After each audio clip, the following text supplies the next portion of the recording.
Good day, class. I'm Mr. Giancarlo Ganon, your teacher for today, and our topic for today is metacognition, components of metacognition, metacognitive regulation and control, and last one, metacognitive teaching strategies.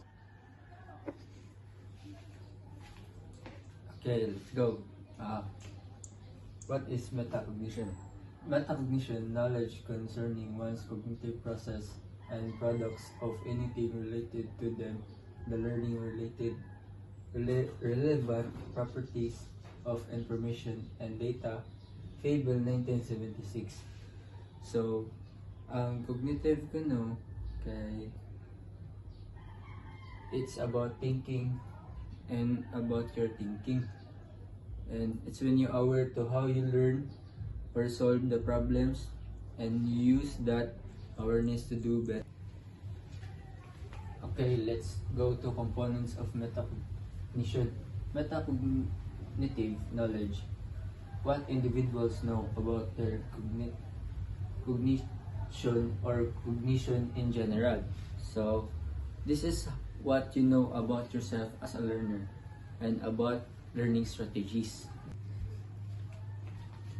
And there are three elements of metacognitive knowledge, which is declarative knowledge, procedural knowledge, conditional knowledge.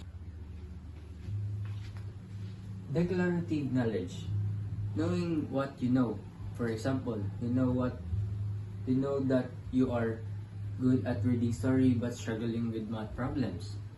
And procedural knowledge, knowing that you do something. For example, you know how to use a calculator or how to write summary after reading.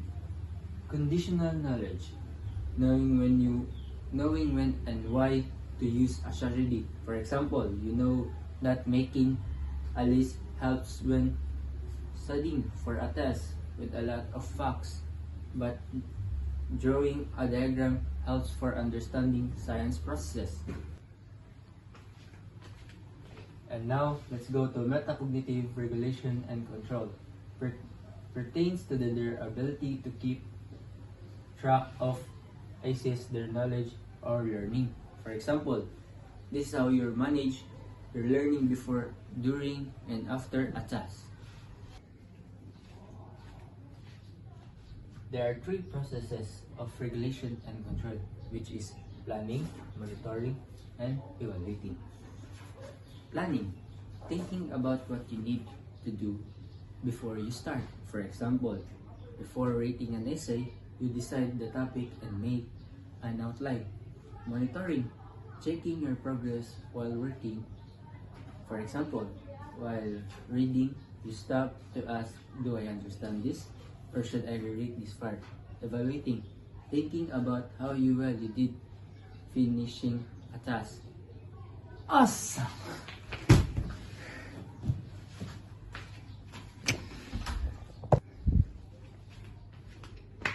Evaluating, thinking about how well you did after finishing a task. For example, after reading an essay, you think, did I answer the question clearly?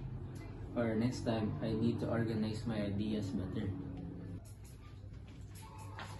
And last one, metacognitive teaching strategy. Number 1, thinking aloud. Helps learners to think aloud about their thinking as they undertake tasks.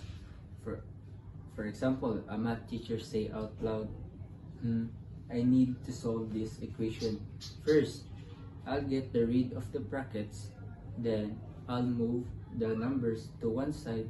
This helps the student learn how to think through problems step by step. Number 2, journalizing. Learners write what was in the mind when they selected an answer and the reason for their choice.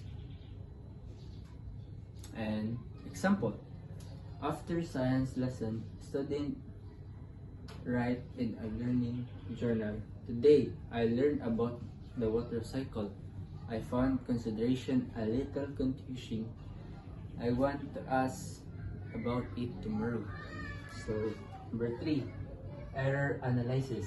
It's a systematic approach for using feedback metacognitively to improve one's future performance.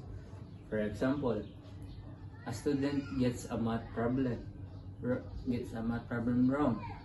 Instead of just correcting it, the teachers ask, "Can you find where your mistake would happen?" The student sees added instead of subtracting to learn not to repeat it. Number 4, Wrapper. It's an activity that fosters learners' metacognition before, during, and after a class. For example, at the end of the lecture, the teacher asks, "Write down one thing you learned, one thing that was hard, and how you will study it later." This has helped the student to think about their own learning process. Number 5, peer mentoring. It's a proven metacognitive strategy as many learners learn best when they study with peers who are more informed and skilled than them. For example, a stronger student helps a classmate understand how to write an essay. They explain how to organize paragraph and review each other's draft. And done. That's all our topic for today's. I hope you learned